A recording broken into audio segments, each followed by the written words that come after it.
Hello दोस्तों, नमस्कार। स्वागत है आप सभी का एजुकेशन मंत्रा में। दोस्तों, बात करेंगे 69,000 शिक्षक भर्ती से जुड़ी हुई एक बड़ी अपडेट के बारे में। दोस्तों, यहाँ पर संशोधन आदेश जारी हो चुका है। जी हाँ, और इसमें बहुत सारे अभ्यर्थियों की इस बार किस्मत खुली है। तो किसको किसको मौका मिला है? त्रुटि संशोधन मामले, मेरिट प्रभावित संशोधन में आखिरकार क्या कुछ हुआ, हर एक अपडेट पे डिस्कशन होगा। वीडियो को लाइक एंड शेयर कर दें और चैनल पर नए हैं तो सब्सक्राइब करके बेल आइकन को भी प्रेस करना ना भूलें। तो चलिए दोस्तों, वीडियो सेशन को स्टार्ट करते हैं। महानिदेशक स्कूल शिक्षा एवं राज्य परियोजना निदेशक कार्यालय की तरफ से यहाँ पर समस्त जिला अधिकारी और जिला बेसिक शिक्षा अधिकारी को यहाँ पर चीज़ें बताई गई हैं। पहला मामला है इसमें प्राप्तांक अधिक पूर्णांक कम, प्राप्तांक एवं पूर्णांक दोनों अधिक, प्राप्तांक एवं पूर्णांक दोनों कम, प्राप्तांकों में पारस्परिक परिवर्तन के संबंध में। देखिए, इसमें कहा गया कि जिन अभ्यर्थियों द्वारा अपने आवेदन पत्र में प्राप्तांक अधिक पूर्णांक कम, प्राप्तांक एवं पूर्णांक दोनों अधिक, प्राप्तांक एवं पूर्णांक दोनों कम एवं प्राप्तांकों में पारस्परिक परिवर्तन करते हुए त्रुटिपूर्ण सूचनाएं अंकित की गई हैं, उन अभ्यर्थियों के वास्तविक अंकों के आधार पर गुणांक की गणना किए जाने की स्थिति में कतिपय अभ्यर्थियों का गुणांक संबंधित जनपद की अपनी कैटेगरी में चयनित अंतिम अभ्यर्थी के गुणांक से कम हो रहा है, जिसके कारण उसका चयन उस जनपद में नहीं हो सकता। चूंकि 69,000 सहायक अध्यापकों के चयन के सापेक्ष सूची अंतिम रूप से प्रकाशित की जा चुकी है, उसमें किसी तरह का परिवर्तन नहीं किया जाना है। तो इस संबंध में माननीय उच्च न्यायालय द्वारा भी मेरिट सूची में किसी तरह के परिवर्तन अथवा संशोधन न किए जाने संबंधी शासन के निर्णय पर सहमति दी गई है। अतः इस संबंध में न्याय विभाग से अभिमत प्राप्त करने के पश्चात आवश्यक निर्देश प्रेषित किए जाएंगे। तब तक उक्त के संबंध में कार्रवाई स्थगित रखी जाएगी। तो मेरिट प्रभावित संशोधन में फिर से यहाँ पर कंसिडरेशन होगा, तब जाके कुछ निकल के आएगा। अब देखिए, इसमें दोस्तों क्या है, प्राप्तांक कम है, पूर्णांक अधिक है।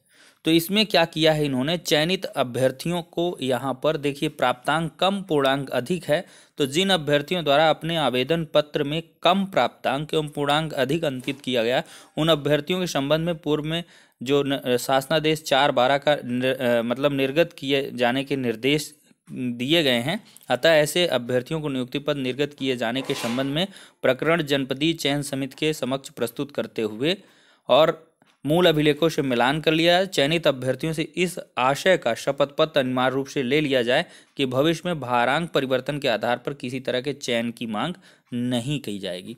मतलब भाई, जिसका प्राप्तांक कम है, पूर्णांक अधिक भरा है और चयनित है, तो उसको डिस्टर्ब नहीं किया जाएगा। नियुक्ति पत्र होल्ड थे जिनको मिल जाएंगे।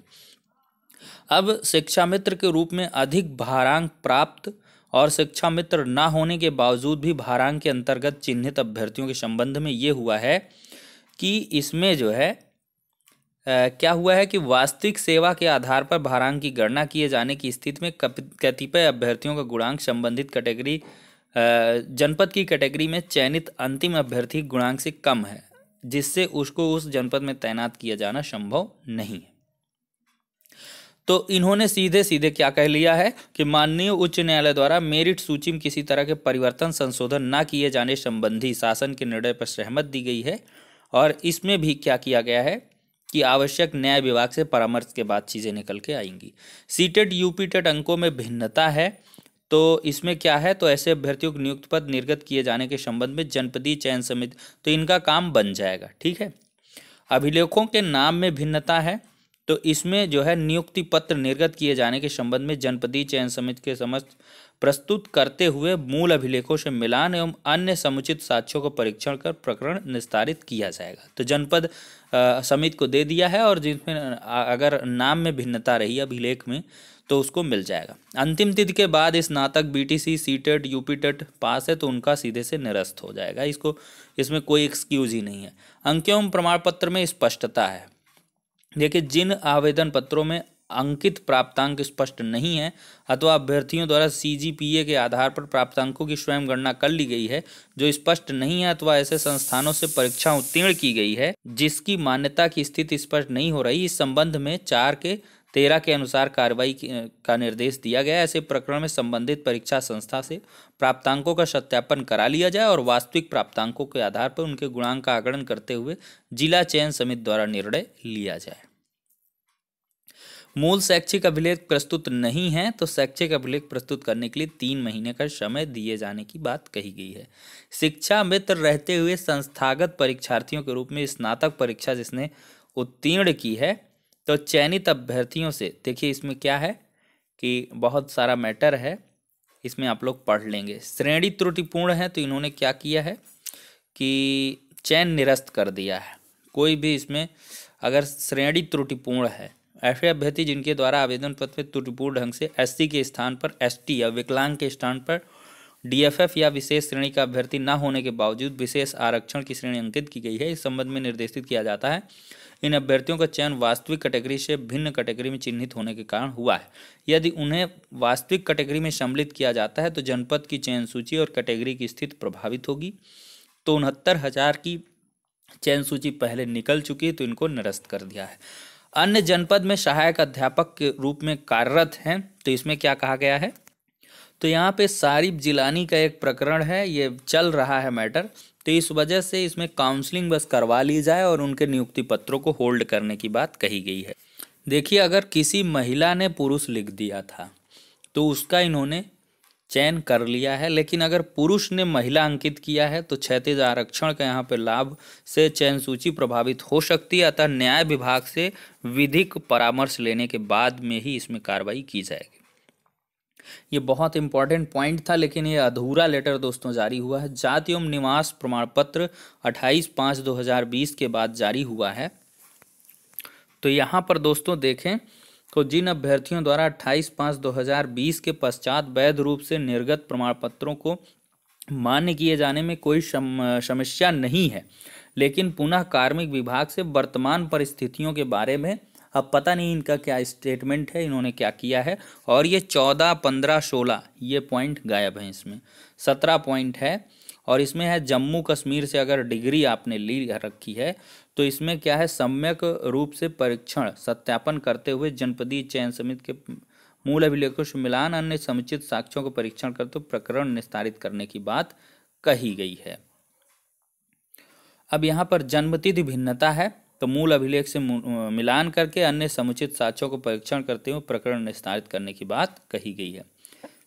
देखिए स्नातक एवं प्रशिक्षण की डिग्री एकीकृत है तो इसमें भी क्या किया गया है, स्नातक प्रसिद्ध दोनों हर्ताओं के कालम में एकीकृत परीक्षा के आधार प्राप्त अंकों की प्रविष्टि की जाए एवं उनका 10% गुणांक में आगणन किया जाए तथा जनपदीय चयन समिति द्वारा समुचित साक्ष्यों का परीक्षण करते हुए इन प्रकरणों का निस्तारण हो जाए। ये है। शिक्षा मित्र होते हुए भी भारांक नहीं मिला है तो ऐसी स्थिति में उनका चयन किया जा सकता है तो उक्त सूची परिवर्तित होगी तो ऐसा प्रकरण निरस्त माने जाएंगे।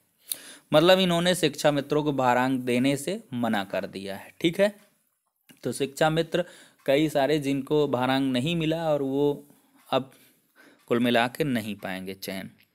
काउंसलिंग में उपस्थित नहीं हुए हैं तो देखिए ऐसे अभ्यर्थी जो निर्धारित तिथि को काउंसलिंग में उपस्थित नहीं हुए हैं तो अनुपस्थिति पूर्व में अनुपस्थिति का स्पष्टीकरण प्राप्त करते हुए भविष्य में होने वाली काउंसलिंग में इनको अवसर दिया जाना होगा।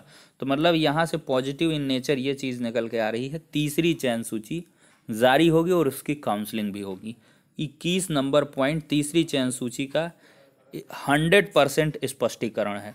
और देखिए भूतपूर्व सैनिक कोटा के अंतर्गत चयन हेतु इसमें जनपदीय चयन समिति द्वारा परीक्षण करके निस्तारित करने की बात कही गई। प्रशिक्षण योग्यता इंटरमीडिएट के बात हो तो समुचित साक्ष्यों का परीक्षण करते और मूल चयन सूची में अगर कोई सम्मिलित नहीं है तो इसमें यह है कि ऐसे अभ्यर्थी जिनका नाम अंतिम रूप से 67,867 सम्मिलित नहीं है किंतु इसके बाद इनके द्वारा चयन सूची में सम्मिलित किए जाने की मांग की जा रही है। चयन सूची में अंतिम रूप से प्रकाशित करते हुए चयनित अभ्यर्थियों को नियुक्ति पत्र निर्गत किया जा चुका है, अतः सूची में सम्मिलित किए जाने कोई औचित्य नहीं है।